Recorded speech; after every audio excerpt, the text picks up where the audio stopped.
week, the city of San Diego's unsafe camping ordinance goes into effect, banning homeless encampments in certain public areas. Good evening. Thank you for joining us on this Monday. I'm Kimberly Hunt. Ahead of Saturday's start date, several shelters in the city have closed while others have opened. But as ABC 10 News reporter Adam Rakusin shows us, advocates believe recent moves don't do enough to help the problem.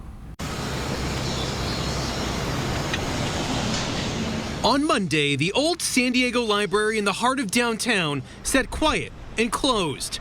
People who'd been staying there placed in new locations. The site had been operating as a women's shelter.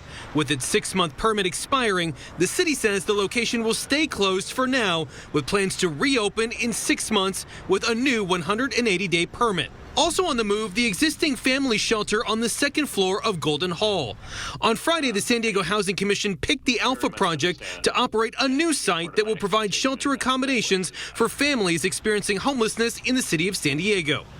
What we anticipate happening is the families transitioning out by the 2nd week of August, which means all the families will be at the Travelodge. The move will clear out the 2nd floor of Golden Hall, but for now leaves the shelter open and operating, while they try to find places to relocate the more than 300 beds for men on the 1st floor. It always seems like we're adding shelter beds, but really what we're doing is we're just shuffling people from one shelter to another. According to a June memo on the City of San Diego's shelter strategy, the city funds more than 1,700 shelter beds.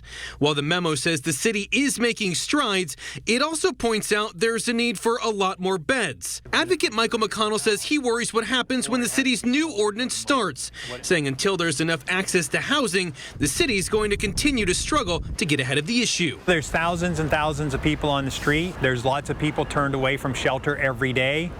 So if you just do the math, no, there's nowhere near enough. We're thousands of beds short. Adam Rakusin, ABC 10 News. The city memo says in the next year, the city will need to relocate hundreds of shelter beds.